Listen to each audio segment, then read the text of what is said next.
અણધાર્યો વરસાદ, ચોમાસાનો વરસાદ.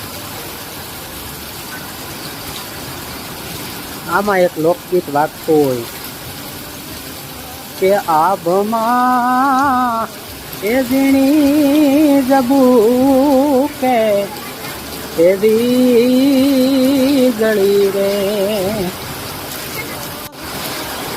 એ ઝીણા ઝરમર સે મેઘ રે, એ ગુલાબી હવે કેમ કરી જાશો ચાકરી રે.